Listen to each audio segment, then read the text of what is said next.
Hey guys, I'm Evan with Underhill Bonsai, and we're out here in Folsom, Louisiana. We're at the nursery here with an old bald cypress, and Jamie Harrington is having me on their show today. I'm honored, for one. I really appreciate it. It's awesome that you reached out and that you wanted to come and do a interview and do a little bit of work on one of my favorite old trees here at the nursery. I am a working professional here in the Southeast. I work a lot on trees like this, like old native selections like this, bald cypresses, American hornbeams, hackberries, Yopon hollies, you name it. If it's in the Southeast, I love working on it. And I do work on a lot of preferred species as well. I also travel and teach a good bit, so you can catch me, for instance, the national show there, showing trees, doing a vending table there. And also you might see me at a Texas show and I'll do classes there or somewhere else. I don't know. Whatever opportunities come up, I seem to take them because, I mean, I like to travel and kind of meet people and network that way. And then if you guys are also not aware, you can listen to Little Things for Bonsai People, my podcast show where me and Carmen Lesko-Viansky talk to people and talk bonsai all day. Check the link above for the interviews with Carmen. It was a blast. I'm really excited to have you on today, Evan, and seriously, thank you for letting me come out here. That's really cool that you like got the set and you were like, I'm gonna go talk to Carmen and then I'm gonna go talk to Evan. I'm like, that's kind of cool. I didn't think of that. I was like, oh, that's what happened. So, you know, it's not common that I get to, you know, have somebody come in and work on a tree and want to do something unique like this. So this is cool. This tree has a lot of really nice old details that only old bald cypresses will get. This hollowing. So you were asking me earlier when I was carving that tree, that hollowing eventually can look like stuff like that, which is a lot more charming in my opinion. And then it kind of gets away from me a little bit where we get this stovepipe kind of look to it, but it's had so many carves and so many shari effects in the trunk, and you can see the channeling of the veins in here. And then something else that's weird is sometimes cypresses, they'll rechannel around something that partially died, and you can see that popped it out kind of weird right here at an angle, and it just, some people call it a hanging teat kind of look. This is a great tree for that, for old examples. And then, I mean, like I was telling you a moment ago, this tree is probably the oldest at the nursery. It was started from a piece of mundane nursery material by Doug Green back in 1988. And then it's been at the nursery since the inception of Underhill, which was in 2019. Nice. So it's been here, and he's passed the torch over. He's like, here, you keep working on this tree, because it used to be, believe it or not, this tree, you can see the original cut right there. So my finger went in there. Yep. It keeps getting stuck. So that cut there, that was the original cut that he made years ago, and the original top is, I can't even find it. I think that's it right there. It looks like it would have been right here. It was this it grew off of that. So right here, there's another hole in there, and that's where it was actually some kind of weird informal upright tree, the design that he had made years ago. And then things died, so this is an old branch from that original structure that I kept on. I almost tapped it off of there. Yeah, it's solid enough. And then I actually had the original top was right here, and it was a shari gin kind of little thing going on right here, and then it just fell off one day, and I was like, well, and that's just the nature of the trees, you know, bald cypresses like that. So, but yeah, it has a lot of that old habit growth that you would see in a bald cypress, and this shari right here is even a happy accident. I had it in a really shallow container, like half the depth of this even, believe it or not, and something happened. That's what this is right here. Something right there was not happy, and it went whoop, and it lost a branch there, and there. And so I set it back, and I put it in an oversized grow pot for about 2 years or so and let it do its thing, and then now it's beautiful again.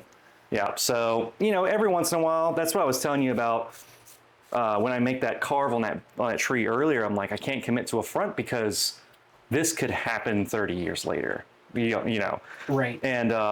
And the only reason why this tree is even like a flat top is because, I mean, it could easily have stayed like a Japanese, you know, aesthetic, like big first branch, and then, you know, of course, your John Naka-esque kind of look to it and gets a narrower top. I go with flat tops on these trees because they are apopically dominant, so they eventually lead themselves to growing heavily on the top so much that they shed the lower branches. That's just natural to the growth habit of this tree. And if people have listened to my show, I've had a couple of people kind of push back on this a little bit, that some trees will do what they do. There was a ficus argument on my show, resulted from this, that eventually that ficus will become so fat at the bottom it will sumo out and the roots will continue to get bigger and bigger. And then the branches will get big and knobby and you fall into this ficus look that only big ficuses have. Right. And I have this belief that some trees have that in them where it's like, this is its genetic code. It will eventually just, the top of it wants to solar panel out. And so I just let it do it. And I don't fight this tree.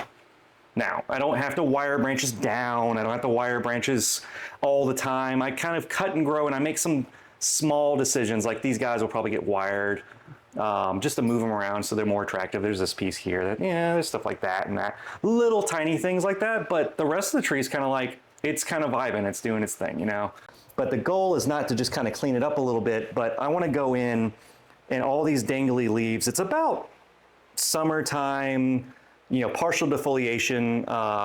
So I'm going to go in and we're going to both cut the leaves in half just to kind of open some things up and get the shagginess out of the tree and even everything out so that hopefully we can bring a little bit more balance to the tree as it begins to do this late summer flush. We can get some more available back budding on it. So we're going to go in and do some cleaning, get some of the leaves out of the crotches, and then cut leaves in half.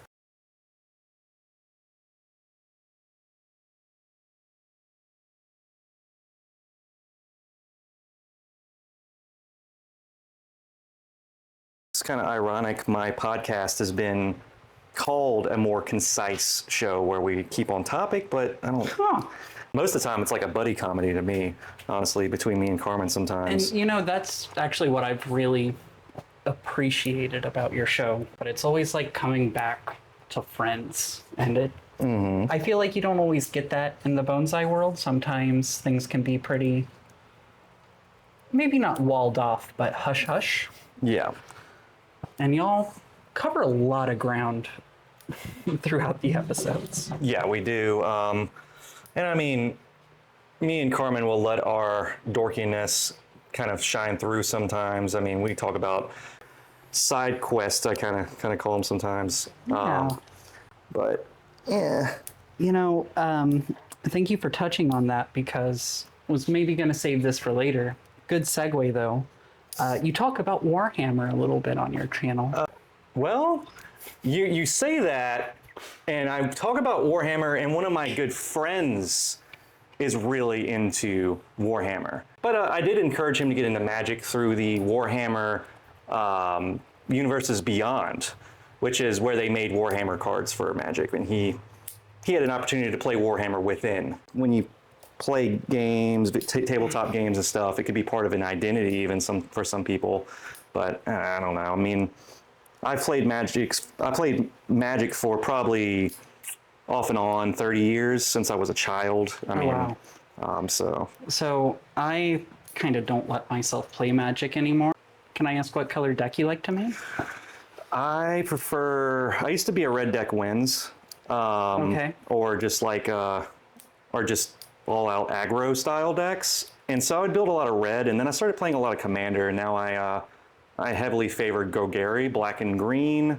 One of my favorite decks is a black and green deck that I will play.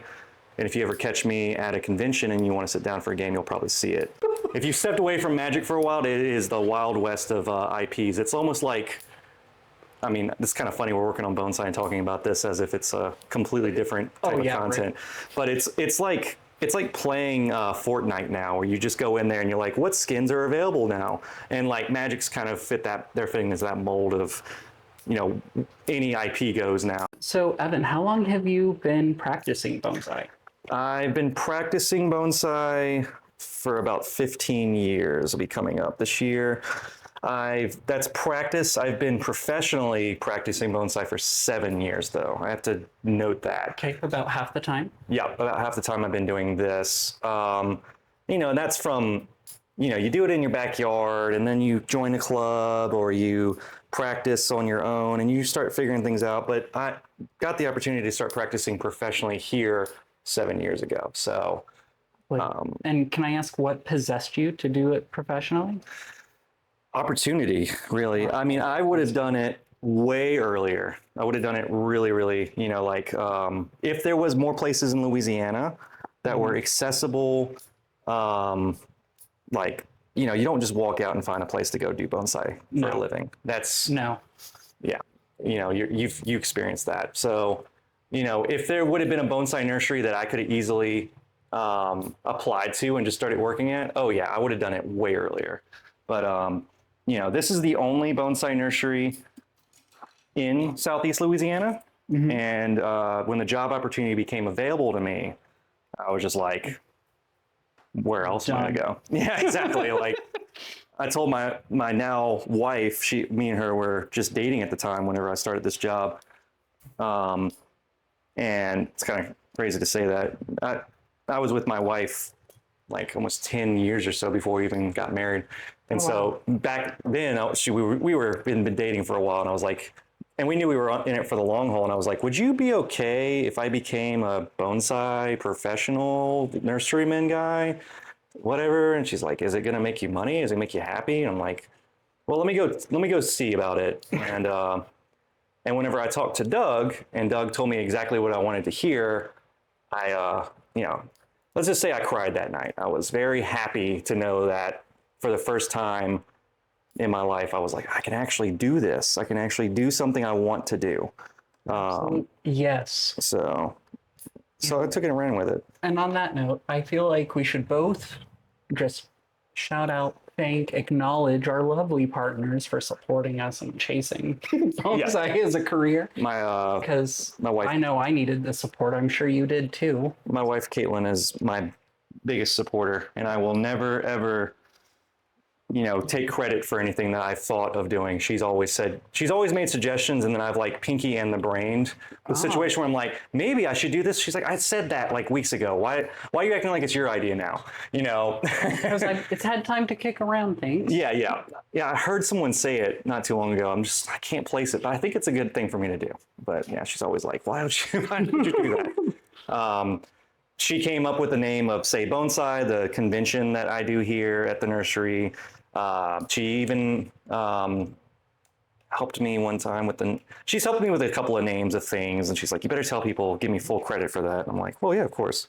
If I remember. Say Bonsai is like such a good name, so yeah, thank you. Say Bonsai, yeah. It's a weird name. Did I say it wrong? No, it's just say bon. It's like a French Cajun. Say bon. Say bonsai, yeah. So it's a weird word. It's not a real word whatsoever. It's just a play on Cajun French. But yeah, that's something that I have decided to take upon myself as a convention of my own, which is insane. But Well, and one thing I've really kind of appreciated is it seems like the idea of place-based practices is coming to bonsai, and I really like that you're kind of pioneering what that looks like for your little region of the states here. Because there's the traditional correct way, in quotations here, correct way to do things, but what works on one species or in one environment isn't going to translate everywhere into all species, and we need people willing to kind of step out of what's traditional, redefine. Yeah, I agree with that 100%. Like, one of the best pieces of advice I ever got was actually from Jonas Dupuis, where I was worried about, is my market going to work here? Like, who am I going to sell to? Like, where am I going to sell stock? Where am I going to teach? Like, I was like, where are the bonsai people that I need to make this work? And he was like, well, that's easy. You just make your own, you build up a community around you. And that was like one of the better things I've ever heard. So, those are the beautiful things that you hear when you talk to certain bonsai people and make an impact on you. And that was definitely a conversation worth hearing and then applying to practice. And that's where I'm kind of heading now is, I mentioned to you earlier that, I need a piece of wire on that, is that the New Orleans scene, like Bonsai Club, Baton Rouge clubs, this wire here on this branch.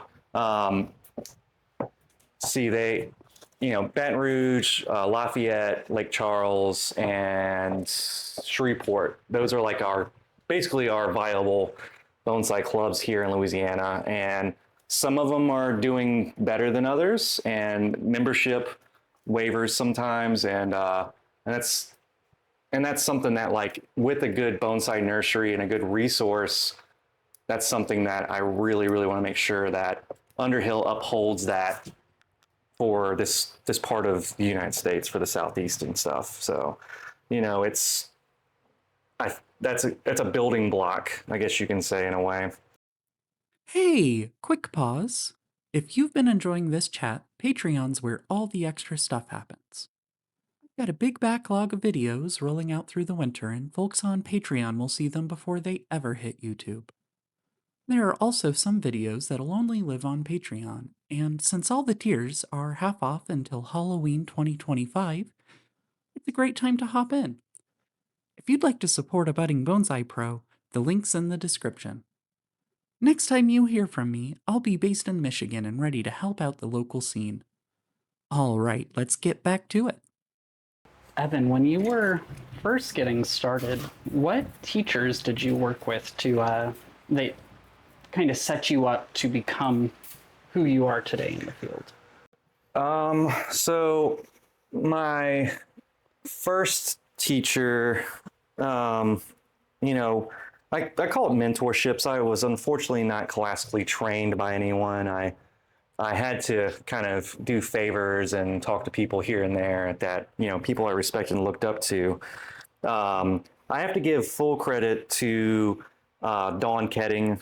She is a local bonsai artist and enthusiast, and she was, instrumental to my understanding of what a good bonsai looks like. I wanted to show a tree at the national show in Rochester, and I brought a tree to her, and she really took me through the paces of what that looks like. And so that was kind of some of my first lessons, was, going to that next level with her, because she has the experience.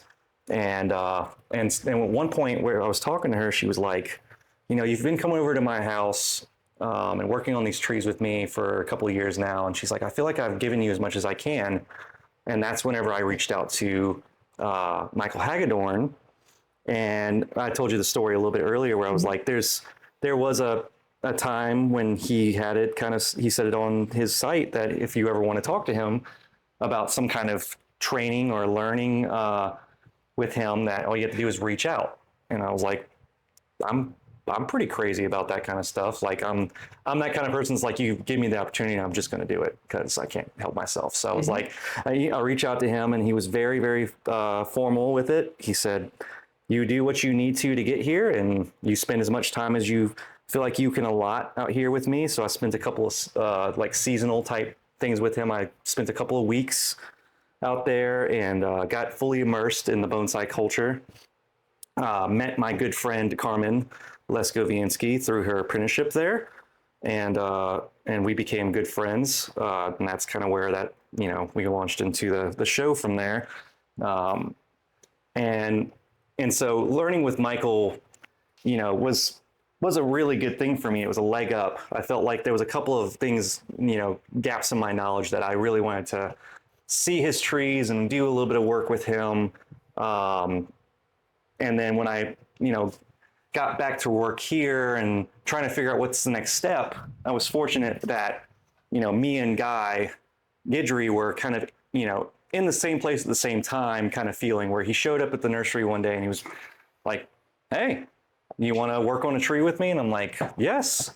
And so next thing you know, we've got me and Guy collaborate and work together. And I consider that to be my current kind of like, helping me fill in the gaps of Pond Cypress bonsai culture. Yes. Because it is a direct connection to Von Banting, which unfortunately I was not able to work with him. That would have been amazing, but I wasn't into bonsai at the time he was still alive. So Do you think it's necessary to work with a professional if you're trying to be serious about the art? that's a great question, because I mean, nowadays you're like, who Who can you trust? who do you trust to like go to learn bonsai the way you would prefer to be taught? Because you don't always walk into a situation and go, this is what I romanticized learning bonsai was all about. Each professional and each teacher is going to be drastically different from each other. And then the accessibility, like some people will go to Japan. Like some people can go to Japan. That's all dependent on, you know, your lifestyle and where you're at and your walk of life. And not everybody can go to Japan. There's not a lot of in the States apprenticeships that we can do here. There's just not a lot of availability to that, and it's very limited. I think it might be a little competitive sometimes, depending on where you get in. Yeah, there are definitely professionals, I believe, that could bring American bonsai people into that next level. Like I said, but it's also, are those professionals ready to take on, you know, apprentices and stuff? Is that even where we're at as a bonsai culture in America? So I don't think you necessarily need to be trained by a professional, but it definitely helps, because they will teach you a lot of things that they've done and they've gone through, and you can be immersed into whatever style of bonsai you're looking to get into, school of thought, and that'll take you a lot longer, a lot further. But then if you think about it, the pioneering days of bonsai here, and, you know, Von Banting wasn't classically trained, but like he brought in, for the Greater New Orleans Bonsai Society, he brought in John Naka and Ben Oki and all the other big names at that time that were trained. He brought them in constantly to teach at his club, and to do group studies at his house, where they would do sessions of, you know, wouldn't that be amazing if John Naka at your house, working with you on your trees? If only. Exactly. Like that was the golden days of bonsai here. And so all we have is the remnants of that. You know, we got Guy, and we have Randy Bennett's another good source for the old school approach of bonsai here in Louisiana. So, you know, it used to be just, you know, you teach yourself bonsai.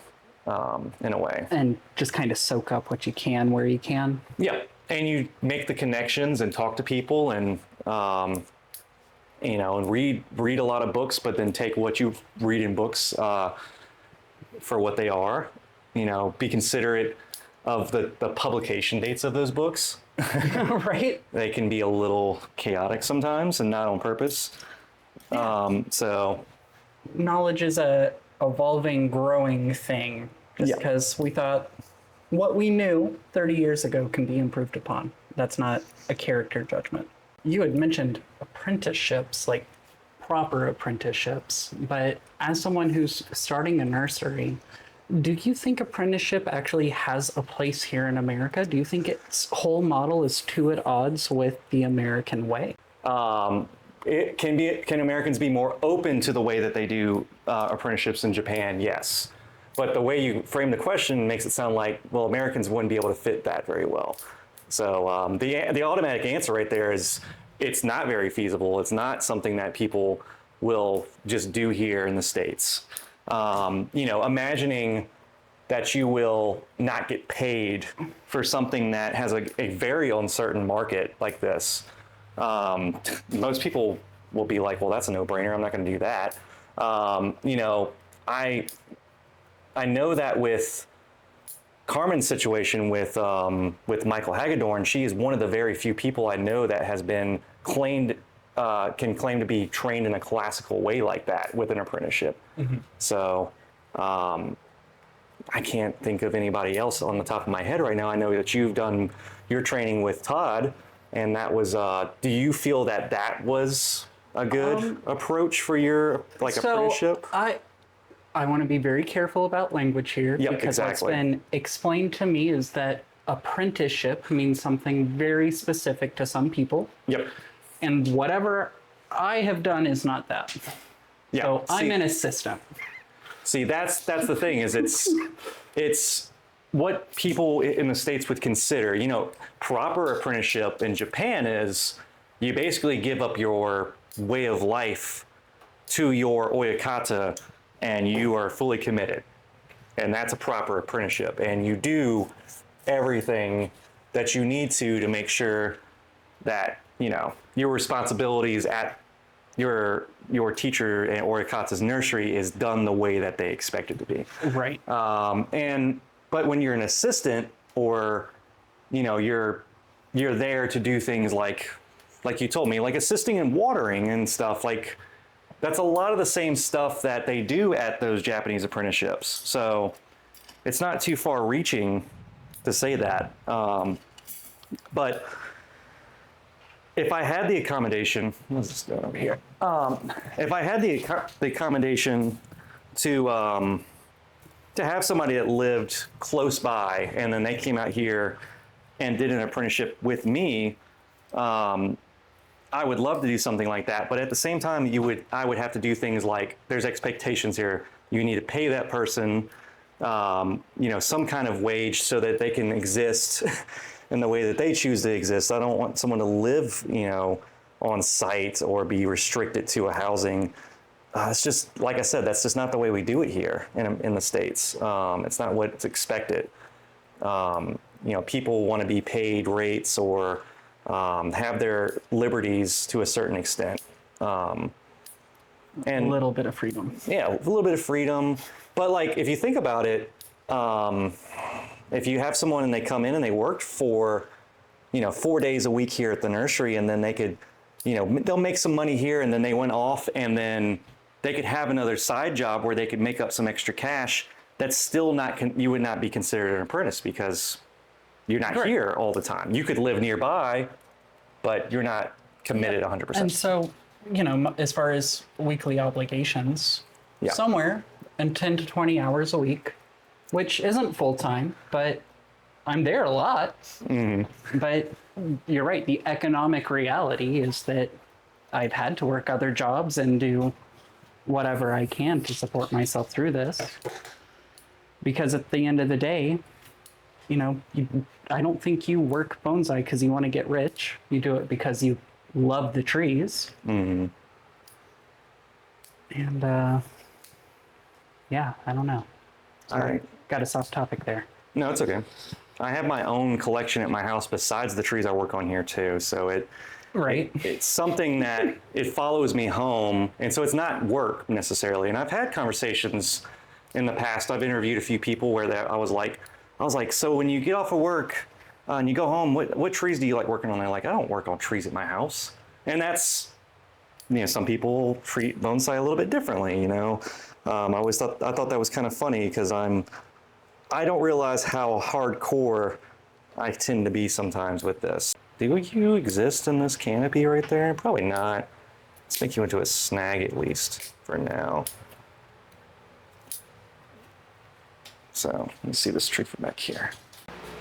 Okay, cool. Just cleaning up the danglies. Thank you. Yeah. Yeah, that's looking good. It's a very charming tree. It is. I just love the twist. The movement through this section is just delicious. Yeah. It took a very long time for that to become convincing. I'm sure. Yeah. But it looked wrong for a while until it finally thickened up enough. And like I think I was telling you this earlier, I can't remember if this was on recording or not, but even the shari striping here was an accident. Where branches died in here. Yeah, you were saying there was a root issue? Yep. And It was in a shallower pot than this. It was actually very nice. It was a Tokonome Japanese container I was very happy with. And I was like, oh, this looks awesome. And I was getting ready to show it. And then I woke up one day and it was not, this branches, there was 1, 2, 3, 4 branches in this kind of flat top element up here. It was a little bit wider. And they just started turning that kind of golden color in the middle of the summer, I was like, that's just not going to work. And then it slowly shed those branches. It's one of the things with cypresses. I mean, if something goes wrong, they will definitely let you know quicker than other trees. Oh, that's good to know. Yeah. So when you say quicker, are they closer to a houseplant timeline? What do you mean? Like you'll see the wilt quicker than sooner than later? Yeah. Sometimes. I mean, Sometimes. if the tree is really full and there's a lot of leaves on it, and they have that natural kind of look where everything is kind of droopy, then if it is drooping from being underwatered, you wouldn't be able to tell very easily until you start getting the browning of new growth tips. So their tell is not, what other trees or house plants would give you, because their tell would be basically complete defoliation. They would just drop all their leaves and just say, better luck next time. Luckily for bald cypresses, they store a lot of energy in their trunk. Okay. And so being a deciduous habit plant, that is something like an elm tree will do that. They'll get droughted heavily, drop all their leaves and try again. You need flush of leaves after the other ones got crispy and dry. So they can rebound from that really easy. In fact, the practice of cutting the leaves is not even like something that a lot of people in Louisiana practice in bonsai here, unfortunately. Instead, to stabilize their older cypresses, they will sometimes just strip all the leaves off completely and do a full defoliation. Really? And I don't believe in that. I don't really think that's necessary. I think it's very harmful to the tree's energy, stored energy, because you just sap the energy out of the tree. Yeah, everywhere. Yeah, I mean, we're going to go into dormancy, and what dormancy we do have in Louisiana, you don't have it stored for winter anymore. So, I've tried my best to kind of redirect that thought. Treat them like a conifer by repotting them like a conifer, leaf trimming them like a deciduous tree, but also styling them like a conifer. It's hard to explain. It's like, kind of picking and choosing. Yeah, you pick and choose what practices and techniques you think will work the best. And I find that when they're treated, a little bit of best worlds of, best practices of deciduous and conifer, they grow really well.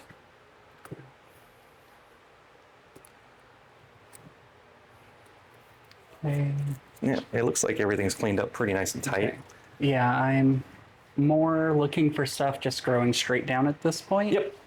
Yep, straight down growth is pretty good to get rid of too. But some of the stuff down and to the side actually looks pretty nice, so I've been leaving it. Just going for that eyesores? Yeah, the ones that are like, oh, you really should take that one off. But for cypresses, when I step back and look at this tree, I mean, it's okay to have a little bit more of that wild in it. Okay. It's more rugged.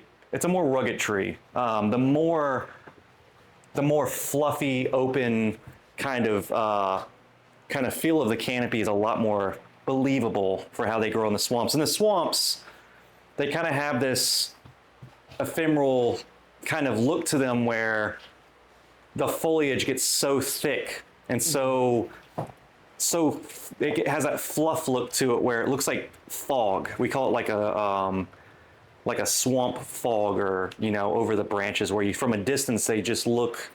It looks like the branches and the leaves are kind of just floating on the tree because of how light this foliage feels. Would you say that bald cypress is a good species for beginners to work with?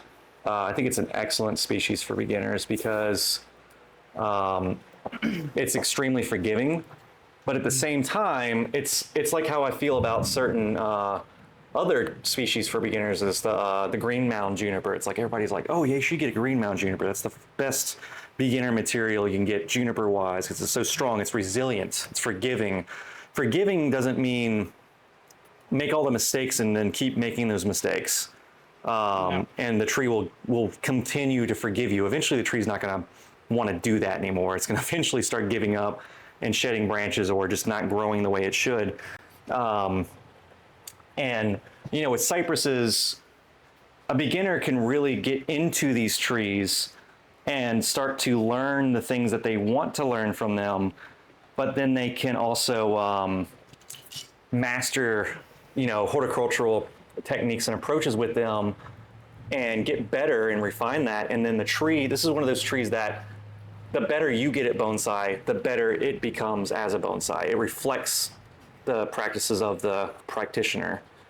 Evan, when you had decided to go into business as a professional, you have a solid 7 years experience now. What do you wish you had considered beforehand? Because I'm sure there was something you were not prepared for. So I wish in a perfect world I would have known, and I had the foresight when I was younger, and had the time, because now I have a child. I have a second child on the way. I'm married. I have commitments. I have a house. I can't really leave. I wish I had the foresight to pursue some type of training or apprenticeship earlier in my life. 100%. That would have definitely done me a solid, a service to myself if I would have done that. And if you're young and you hear this and you know of an opportunity and you have that question, it's like, can I do bonsai professionally? Is that an option? And the question is, the answer to that is yes, 100%. You can. But yeah, that's something I wish I would have done because yes, like we were saying earlier, being exposed to these, immersing yourself in bonsai is a lot better than guessing or reading books or trying to apply knowledge there. You get a leg up on that. And another thing I wish I would have known more about before I did this professionally was I wish I would just study plants, like horticulture in general. Yeah. That was something that when I got into bonsai, I was like, do I really need to know the Latin name of this tree? Do I really need to know the zoning, the appropriate zoning, or what does NPK and fertilizer even stand for? What is micronutrients? Learning all that, I had to fast track myself on learning what all that means once I started doing this professionally, because of course, yeah, I can't. And that's make one that thing I've been really grateful to Todd for was he pushed me to go and start working on a degree in botany. Mm-hmm. He's like, nobody has plant degrees in the field. Go learn the plant science and you'll be filling a spot that we desperately need people who know what's up. Yeah, when you think about some of the better professionals out there that have done a lot for American bonsai, they went to school went to college and pursued business and second language and Japanese and stuff, and you look at that and you're like, man, if only I was that, Right. that much forward with how I felt, about yeah, I'm going to do bonsai, so I should go learn Japanese in college. That kind of thing is. You don't think about that when you're in your early 20s. And, No. there's a lot of other things going on in your life. It depends on where you come from and your upbringing. And that's something I really, really, consider. Yeah, and I also think it's kind of speaks to the fact that here in the States, bonsai is kind of an old folk sport at times. Discover it later in life versus I don't know, deciding to set out and, I'm going to be a nurseryman or what have you. Yeah. I was actually told, I was shopping around for a career that would be bonsai adjacent before I got here. And I was actually trying to work at a nursery, like an older established plant nursery. And I had this guy who owned it, and I was like, I would love to come in here and just get the experience of working in a nursery and being in this environment and stuff. And he's like, this is not for people like you. Your generation should not be getting into nurserymen, stuff like this. And I was just like, wow. And, Okay. and exactly, it's like, well, too bad for you, I guess. That's how you feel, but that, and you say you feel like it's a old fogey kind of thing sometimes. But it's not, after definitely post-COVID, that all that changed. Yes, and I think that's one of the things the larger community is struggling with right now is there's this sudden uptick of folks in our 20s, 30s, 40s just really taking to it. And it's kind of reshaping the culture of bonsai that had been Yeah. developing in the States. This is what a happy old bald cypress looks like in bonsai culture now, in my opinion. Slow, we only feed it fish emulsion. Every once in a while, we'll give it a little bit of organic fertilizer, granule. It's such a hungry tree that if you over fertilize it, then you revert back to a little bit more of a juvenile look. And so keeping them thin, and you've seen some of the other ones where the branches are quite long. That's just to get them to blow out, to get the branches thicker, and encourage more of this vascular system advancement that I do with these trees. Oh yeah, there's all kinds of stuff happening in here. You can see that raised area where the vascular system pushed, and then this part kind of just was left behind. You see it's still kind of set in on the trunk. This tree will be happier just kind of being thinned out like this, and then just treat it like any other old bonsai. Don't overwork it, or just suddenly cut branches off and make a redesign. I mean, you have to let them sit and develop. Reacclimate, rebalance, Yeah. all the fun stuff. Like this tree just went into this pot this year. I actually have if you guys go over to my YouTube channel, Underhill Bonsai, there's a video where I repotted this tree. And you can see that. I did it. It was like a video, I think I called it like the definitive guide to bald cypress or something like that, where I talked about the progression of carving trees and going through that. And this was one of the trees I potted up in that video. So I needed this. Yeah, thank you for letting me help you with this, Evan. Yeah, for sure. Before I let you go, can I ask if you have any words of wisdom you'd like to leave the audience with? Okay, so like just in general, just a kind of thought process. I think what makes my life successful with bonsai and working with people and doing wonderful things like this is just be open, be yourself, do bonsai, practice bonsai with people, and do it, be genuine about the way you want to talk about trees and how you want to relate with people. And it doesn't have to be serious all the time. We opened up this whole conversation with, tabletop gaming immediately. I mean, those are sometimes burning questions, and don't be scared to be who you are. I mean, that's one of the strongest personality traits of people is when they are just true to who they are. So yeah, that reflects in the way that I do bonsai a lot. So be conscientious of who you are, and if you come from a certain area, like for me, Southeast bonsai culture, be proud of who you are. Don't think about the stigmas of things or things that people have said about certain ways that things are done, or people that it's know that things go on and things change. So Absolutely. yeah. Well, thank you so much, Evan. Of course. I've loved getting to share my trip with you, and today was a real highlight getting to work with Evan. If you enjoyed this, definitely check out his podcast, Little Things for Bonsai People. And keep an ear out, because I'll be a guest on the next episode. To help me keep making conversations like this possible, Patreon is the best way to do that. You'll get early access to videos, some exclusives you won't see on YouTube, and right now, all the tiers are half off until Halloween. Subscribing here on YouTube also helps a ton. Thanks for hanging out. I'll catch you next time.